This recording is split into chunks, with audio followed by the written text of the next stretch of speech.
Hello everyone, welcome to my channel. இன்னைக்கு நம்ம வீடியோவில் 8th ஸ்டாண்டர்ட் நியூ சிலபஸில் எக்ஸைஸ் 5.4ல் செகண்ட் ரோமனில் கன்ஸ்ட்ரக்ஷன் ஆஃப் ட்ரெபீசியம் வந்து பார்க்க போகிறோம். இப்போது இந்த கன்ஸ்ட்ரக்ஷன் ஆஃப் ட்ரெபீசியம் போகிறதுக்கு முன்னாடி நம்ம ட்ரெபீசியம் அப்படின்னு என்னென்னு பார்த்துடலாம். டெஃபினிஷன் பாருங்கள்.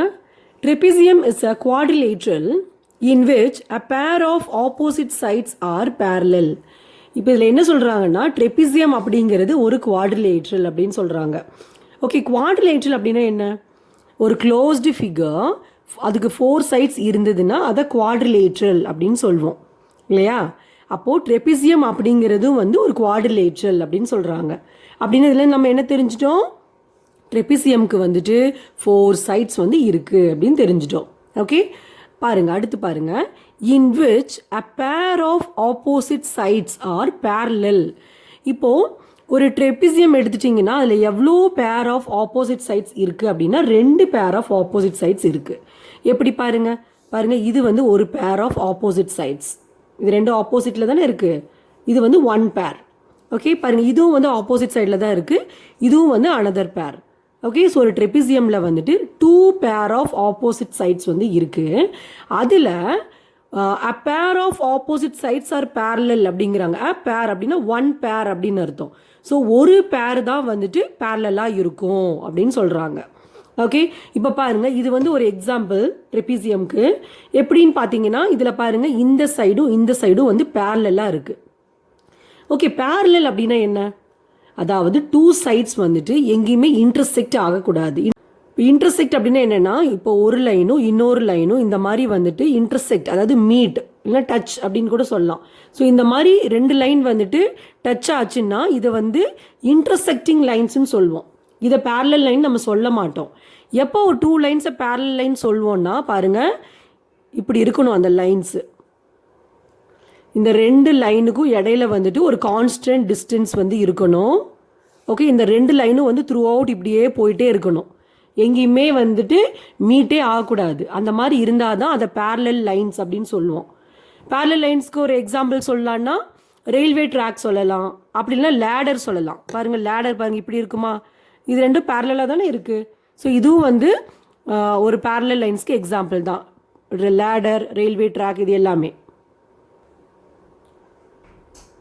ஸோ இப்போ பார்த்தீங்கன்னா இந்த 2 லைன்ஸும் வந்துட்டு பேரலாக இருக்குது. ஸோ இது வந்து ட்ரெபீசியம்க்கு ஒரு எக்ஸாம்பிள். அதே மாதிரி பாருங்கள், இது ஒரு ட்ரெபீசியமா அப்படின்னு பார்த்தா எஸ், இதுவும் ட்ரெபீசியம் தான். எப்படி கண்டுபிடிச்சோம்? பாருங்கள், இந்த சைடும் இந்த சைடு ஆப்போசிட் சைட்ஸ் வந்து பேரலாக இருக்குது. அப்போ இது ட்ரெபீசியம். இதுவும் வந்து ட்ரெபீசியம் தான். எப்படின்னா பாருங்கள், இதில் இந்த பேர் ஆஃப் ஆப்போசிட் சைட்ஸ் வந்து பேரலாக இருக்குது. இதுவும் ட்ரெபீசியம் தான். இதில் வந்து 1 பேர் ஆஃப் ஆப்போசிட் சைட்ஸ் வந்து பேரலாக இருக்குது. ஸோ நம்ம ட்ரெபீசியமோட டெஃபினிஷன் என்ன நம்ம படித்தோம்? ட்ரெபீசியம் அப்படிங்கிறது ஒரு குவாட்ரிலேட்ரல். அந்த குவாட்ரிலேட்ரலில் வந்து 1 பேர் ஆஃப் ஆப்போசிட் சைட்ஸ் வந்து பேரலாக இருக்கணும் அப்படின்னு நம்ம படித்தோம். அடுத்து பாருங்க, we need 4 independent measures to construct a trapezium. அதாவது ஒரு ட்ரெபீசியம் ட்ரா பண்ணணும் அப்படின்னா நமக்கு மினிமம் 4 மெஷர்ஸ் வந்து வேணும் அப்படின்னு சொல்கிறாங்க. இது உங்களுக்கு 1 மார்க்கில் கேட்குறதுக்கு சான்சஸ் இருக்குது. அடுத்து வந்து நம்ம பார்க்க போகிறது வந்து ஐசோஸ்லெஸ் ட்ரெபீசியம். இப்போ இந்த ஐசோஸ்லெஸ் அப்படிங்கிற இந்த வேர்டு வந்து நம்ம ஏற்கனவே படிச்சிருக்கோம். ட்ரையாங்கிள் வர்றபோது ஐசோஸ்லெஸ் ட்ரையாங்கிள் அப்படின்னு படிச்சிருக்கோம். அப்படின்னா என்ன? ஒரு ட்ரையாங்கிளில் 2 சைட்ஸ் ஈக்குவலாக இருந்ததுன்னா அந்த ட்ரையாங்கிளை தான் வந்து ஐசோஸ்லெஸ் ட்ரையாங்கிள் அப்படின்னு சொல்லுவோம் இல்லையா? அப்போ இங்கே ஐசோஸ்லெஸ் ட்ரெபீசியம் அப்படின்னா என்னது? 2 சைட்ஸ் ஈக்குவலாக இருக்கும். அது எந்த 2 சைடு ஈக்குவலாக இருக்கும்? நான் பேரலல் சைட்ஸு ஈக்குவலாக இருக்கும். இப்போ பாருங்கள், இது 2ம் வந்து parallel சைட்ஸு.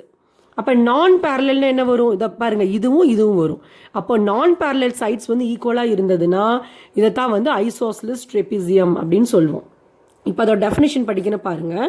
If the non parallel sides of a trapezium are equal in length and form equal angles at one of its base, then it is called an isosceles trapezium. இந்த ஐசோஸ்லெஸ் ட்ரெபீசியமில் வந்துட்டு நான் பேரலல் சைட்ஸ் ஆர் ஈக்குவல் நான் சொன்னேன். இதில் வந்து இன்னொன்று சொல்கிறாங்க, அது என்னது, and form equal angles at one of its bases. அதாவது இப்போ பாருங்கள், இது வந்து ஒரு ஐசோசலஸ் ட்ரெபிசியம். எப்படி கண்டுபிடிச்சோம் அப்படின்னா பாருங்கள், இந்த ரெண்டு சைடும் வந்து பேரலாக இருக்குது, இந்த ரெண்டு சைடும் வந்து நான் பேரலல், ஆனால் இது வந்து ஈக்குவலாக இருக்கும். இங்கே 5 சென்டிமீட்டர் இருக்குது அப்படின்னா இங்கேயும் வந்து 5 சென்டிமீட்டர் தான் இருக்கும். ஓகே, அதுக்கப்புறம் இவங்க என்ன சொன்னாங்க, இந்த ஆங்கிள்ஸ் ஈக்குவலாக இருக்குன்னு சொன்னாங்க. எந்த ஆங்கிள், இந்த பேஸில் இருக்க இந்த சைடு இருக்க ஆங்கிளும் இந்த பேஸில் இருக்க இந்த பக்கம் இருக்க ஆங்கிளும் வந்து ஈக்குவலாக இருக்கும். அதே மாதிரி தான் இங்கே இருக்கிற ஆங்கிளும் இங்கே இருக்கிற ஆங்கிளும் வந்து ஈக்குவலாக இருக்கும். புரிஞ்சுதா? நம்ம கன்ஸ்ட்ரக்ஷன் போயிடலாம். Exercise 5.4 Roman number 2. Construct the following trapeziums with the given measures and also find their area. அதில் ஃபர்ஸ்ட் கொஷின் பாருங்க, AIMS with AI parallel to SM. AI equal to 6 cm, IM equal to 5 cm, AM equal to 9 cm and MS equal to 6.5 cm. இப்போ நம்ம ஒரு trapezium draw பண்ண போகிறோம். அது draw பண்ணிவிட்டு அதோட ஏரியாவும் வந்து கண்டுபிடிக்க போகிறோம். இப்போ area of the trapezium formula என்னன்னு பார்த்தீங்கன்னா,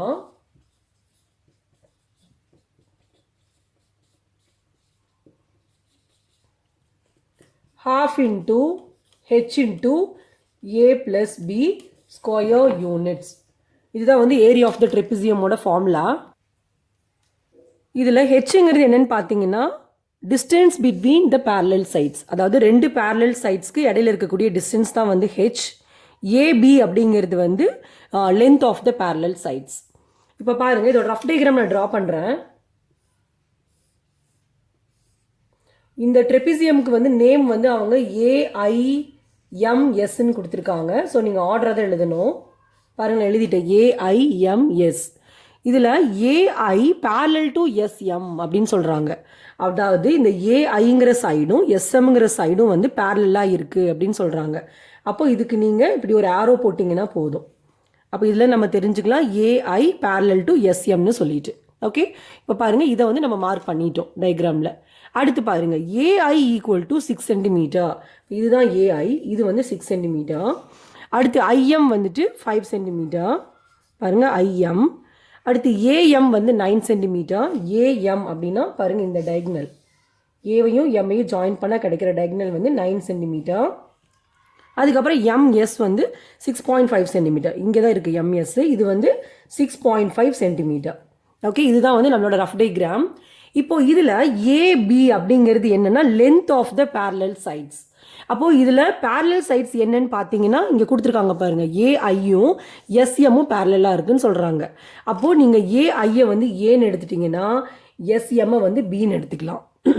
அப்போ ஏங்கிறது வந்து 6 சென்டிமீட்டர், பிங்கிறது வந்து 6.5 சென்டிமீட்டர். இல்லை நான் இதை தான் ஏ எடுக்கணுமா, இதை எடுக்கக்கூடாதா அப்படின்னா அப்படி ஒன்றும் கிடையாது. இதை நீங்கள் ஏ எடுத்துட்டிங்கன்னா இதை வந்து நீங்கள் பின்னு எடுத்துக்கலாம். ஓகே, எதை வேணாலும் நம்ம ஏபின்னு மாற்றி எடுத்துக்கலாம். ஓகே, இப்போ ஏபின்னா என்னன்னு தெரிஞ்சிருச்சு.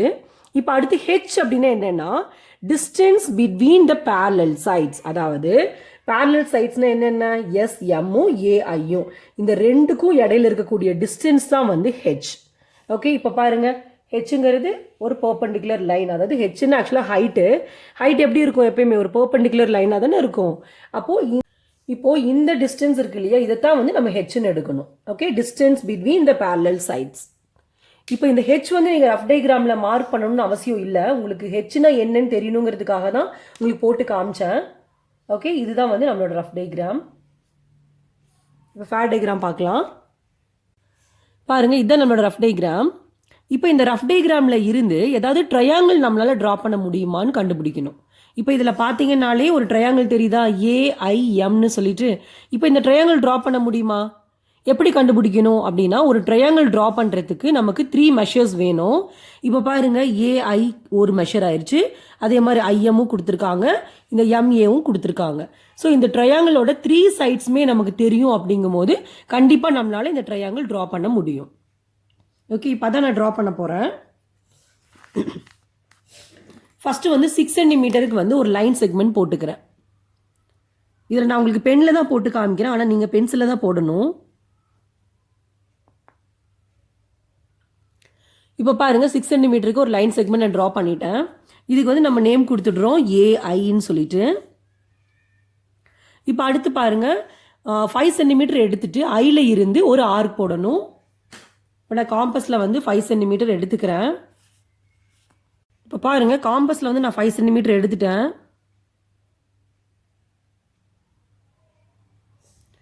இப்போ ஐயில் இருந்து ஒரு ஆர்க் ட்ரா பண்ண போகிறோம்.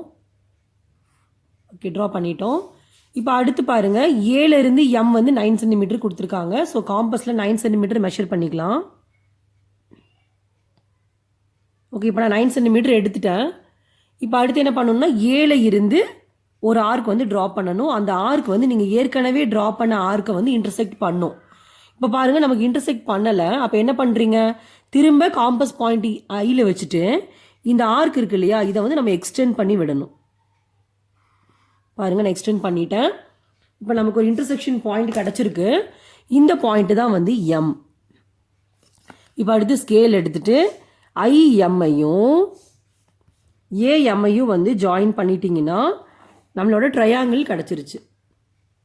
ஓகே, இப்போ இது வரைக்கும் கம்ப்ளீட் பண்ணதுக்கு அப்புறமா பேரலல் லைன்ஸ் வந்து நீங்கள் ட்ரா பண்ணணும். இப்போ இங்கே என்ன சொல்லியிருக்காங்க, இந்த பேஸும் அதோட ஆப்போசிட் சைடும் தான் வந்து பேரலாக இருக்குன்னு சொல்கிறாங்க. இப்போ பேரலல் லைன் நீங்கள் ட்ரா பண்ணுறதுக்கு 2 ஸ்கேல் யூஸ் பண்ணலாம். அப்படி இல்லைன்னா 2 செட் ஸ்கொயர் யூஸ் பண்ணலாம். அப்படி இல்லைன்னா ஒரு ஸ்கேலும் ஒரு செட் ஸ்கொயரும் யூஸ் பண்ணலாம். இப்போ நான் ஒரு ஸ்கேலும் ஒரு செட் ஸ்கொயர் வச்சு உங்களுக்கு நான் போட்டு காமிக்கிறேன். எப்பயுமே வந்து இந்த ஸ்கேலும் இந்த செட் ஸ்கொயரும் வந்து ஒன்னோட ஒன்று இப்படி டச் பண்ணியிருக்கணும். இது ரெண்டுக்கும் நடுவில் பாருங்கள், இந்த மாதிரி எல் ஷேப்பு வந்திருக்கணும். ஓகே, ஸோ இந்த மாதிரி தான் நீங்கள் எப்பயுமே வைக்கணும். இப்போ ஃபஸ்ட்டு நான் என்ன பண்ணுறேன்னா, இந்த செட் ஸ்கொயரை எடுத்து இப்படி பேஸில் வச்சுடுறேன். வச்சுட்டு இந்த ஸ்கேல் இருக்கு இல்லையா, இதை கொண்டு வந்து இப்படி வைக்கிறேன். அப்படி வைக்கும் போது உங்களுக்கு இந்த பாயிண்ட் எம்ங்கிற பாயிண்ட்டு உங்களுக்கு கரெக்டாக வர மாதிரி வைக்கணும். இப்போ பாருங்கள், எம்ங்கிற பாயிண்ட் இங்கே வந்திருக்கா, இல்லை. அப்போ என்ன பண்ணுறீங்க, இப்படி ஸ்கேலை வந்து கொஞ்சம் உள்நோக்கி கொண்டு வரீங்க. அதே மாதிரி இந்த செட் ஸ்கொயரையும் வந்து இதோட கரெக்டாக இருக்கிற மாதிரி அட்ஜஸ்ட் பண்ணி நம்ம வச்சுக்கிறோம். இப்போ பாருங்கள், எம்ங்கிற பாயிண்ட் வந்துருச்சா. இப்போ எம்ங்கிற பாயிண்ட் உங்களுக்கு வெளியில் தெரியுதா. ஓகே, இந்த மாதிரி வச்சுக்கணும். வச்சுட்டு இப்போ என்ன பண்ணுறீங்கன்னா, இந்த ஸ்கேலை மூவ் பண்ணக்கூடாது. இதை அப்படியே பிடிச்சிட்டு இந்த செட் ஸ்கொயர் இருக்கு இல்லையா, இதை வந்து இப்படி மேல் நோக்கி இப்படி மூவ் பண்ணிகிட்டே வரணும். எது வரைக்கும் மூவ் பண்ணணும் அப்படின்னா, எம்ங்கிற பாயிண்ட் கிடைக்கிற வரைக்கும். பாருங்கள், இப்போ எம்ங்கிற பாயிண்ட் கிடச்சிருச்சு. இப்போ நீங்கள் என்ன பண்ணுறீங்கன்னா, பென்சில் எடுத்துகிட்டு இங்கேருந்து இப்படியே ஒரு லைன் வந்து போட்டுறணும்.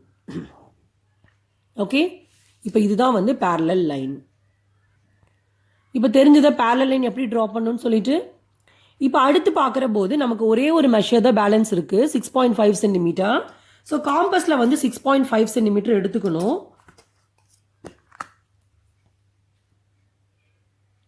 பாருங்கள், நான் 6.5 சென்டிமீட்டர் எடுத்துட்டு எங்கேருந்து நீங்கள் ஆர்க் ட்ரா பண்ணுறீங்கன்னா எம்ல இருந்து. பாருங்கள், எம்எஸ் தான் வந்து 6.5 சென்டிமீட்டர் கொடுத்துருக்காங்க. ஸோ எம்ல இருந்து ஒரு ஆர்க் ட்ரா பண்ணுறீங்க இந்த பேரலல் லைன் மேலே. ஓகே, இப்போது ஒரு இன்டர்செக்ஷன் பாயிண்ட் கிடச்சிருக்கா, இந்த பாயிண்ட்டு தான் வந்து எஸ். இப்போ ஏவையும் எஸ்ஸையும் வந்துட்டு இந்த மாதிரி ஜாயின் பண்ணிக்கணும். ஓகே, புரிஞ்சுதா. அடுத்து பாருங்கள், இது ரெண்டும் தானே பேரலல் லைன்ஸு. ஸோ இந்த மாதிரி ஆரோ போட்டுக்கலாம். இங்கே வந்து 6.5 சென்டிமீட்டர்னு எழுதிக்கோங்க. இதுதானே பேரலல் லைனு. ஸோ இங்கே ஒரு ஆரோ போட்டுக்கோங்க. ஓகே, இப்போது நம்ம வந்து டயக்ராம் கம்ப்ளீட் பண்ணிட்டோம். இப்போ இதோட ஏரியா கண்டுபிடிக்கணும். இப்போ ஏரியாவுக்கு வந்து ஹெச் வேணும், ஏ வேணும், பி வேணும். ஏங்கிறது வந்து இதோட பேரலல் சைட்ஸோட லென்த்து நான் ஏற்கனவே சொன்னேன். அப்போ ஏ வந்து 6ன்னு எடுத்துட்டோன்னா பி வந்து 6.5. இப்போ நீங்கள் ஹைட்டு ட்ரா பண்ணணும். ஹைட் எப்படி ட்ரா பண்ணுறதுன்னா, அதுக்கும் வந்து நீங்கள் ஒரு ஸ்கேலும் ஒரு செட் ஸ்கொயரும் எடுத்துக்கோங்க. இப்போது பேஸில் வந்து ஸ்கேல் எப்படி வச்சுக்கோங்க. வச்சுட்டு செட் ஸ்கொயர் இருக்கு இல்லையா, அதை இந்த மாதிரி வச்சுக்கணும். வச்சுட்டு இப்போ பாருங்கள், நமக்கு எங்கேருந்து ஹைட்டு ட்ரா பண்ண முடியும் அப்படின்னா, ஒன்றா எஸ்லேருந்து ட்ரா பண்ணணும், அப்படி இல்லைன்னா எம்லேருந்து ட்ரா பண்ணணும். இப்போ பாருங்கள், எம்லேருந்து நம்ம ட்ரா பண்ணோன்னா இந்த ஹைட் பாருங்கள் வெளியில் போகுது. இந்த டயக்ராமுக்கு அவுட் சைடில் வருது. எப்பயுமே வந்து ஹைட் வந்து நீங்கள் டயக்ராமுக்கு உள்ளே தானே ட்ரா பண்ணணும். அப்போ பாருங்கள், எங்கேருந்து நம்ம ட்ரா பண்ணணும், எஸ்லேருந்து தான் ட்ரா பண்ணணும். ஓகே, இன்னொதோட சொல்கிறேன். ஸ்கேல் எடுத்து இப்படி பேஸில் வச்சுட்டு செட் ஸ்கொயர் எப்படி வைக்கணும்னு நான் சொல்லி கொடுத்தேன். அதே மாதிரி இப்படி வச்சுக்கணும். இந்த ஸ்கேலும் இந்த செட் ஸ்கொயரும் ஒன்றோட ஒன்று டச் பண்ணியிருக்கணும். இந்த மாதிரி இது ரெண்டுக்கும் இடையில இப்படி எல் ஷேப்பு வந்து வந்திருக்கணும். இந்த மாதிரி வச்சுட்டு ஸ்கேல் மூவ் பண்ணக்கூடாது. இந்த செட் ஸ்கொயரை தான் நீங்கள் மூவ் பண்ணணும். பாருங்கள், எது வரைக்கும் மூவ் பண்ணுறீங்கன்னா, இந்த எஸ் இந்த வேர்டெக்ஸ் கிடைக்கிற வரைக்கும் மூவ் பண்ணிவிட்டு, இப்போ பாருங்கள் எஸ் கிடச்சிருச்சா. அப்போ இங்கே இருந்து இந்த மாதிரி டாட்டட் லைன் வந்து போட்டுக்கோங்க. ஓகே, இதுதான் வந்து ஹெச். இப்போ ஸ்கேல் யூஸ் பண்ணி இது மெஷர் பண்ணி எழுதிடலாம் எவ்வளோ வருதுன்னு சொல்லிட்டு.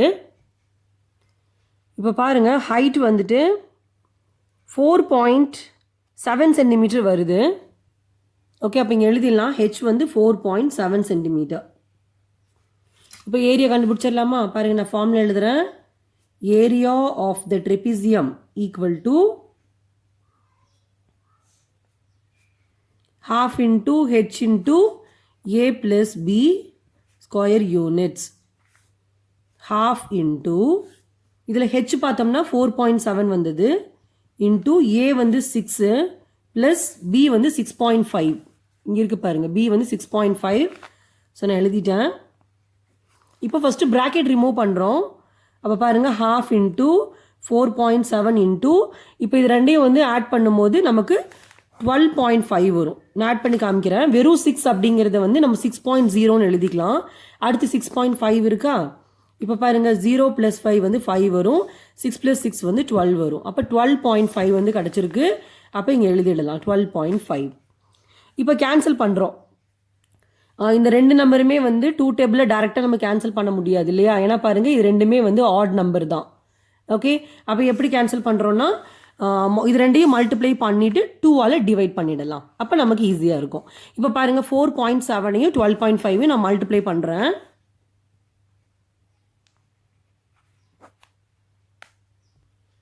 பாருங்கள், இந்த ரெண்டு நம்பரையும் மல்டிப்ளை பண்ணதுக்கப்புறம் நமக்கு இந்த நம்பர் வந்தது. இதில் டெசிமல் பிளேஸில் வந்து இங்கே ஒரு டிஜிட் இருக்குது, இங்கே ஒரு டிஜிட் இருக்குது. ஸோ மொத்தமாக 2 டிஜிட் ஆச்சு. அப்போ பாயிண்ட் வந்து இங்கே வந்துடும். அப்போ பாருங்கள் 58.75ன்னு வந்திருக்கு by 2. ஏன்னா நியூமரேட்டர் தான் நான் மல்டிப்ளை பண்ணியிருக்கேன். அப்போது 58.75 கூட ஒரு 1 மல்டிப்ளை பண்ணிங்கன்னா இதே நம்பர் தான் வரும். டினாமினேட்டரில் 2 இருக்குது. இப்போது இந்த நம்பரை வந்து 2ஆல் டிவைட் பண்ணிடலாம். 58.75 வந்து நான் 2ஆல் டிவைட் பண்ணுறேன்.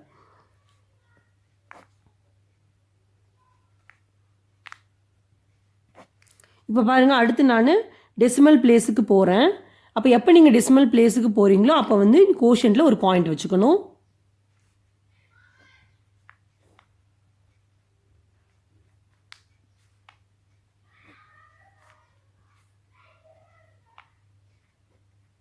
இப்போ பாருங்கள் 29.375ன்னு வந்திருக்கு. அப்போ எடுத்து எழுதிடலாம் 29.375.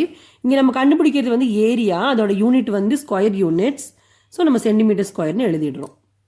ஓகே, புரிஞ்சுதா?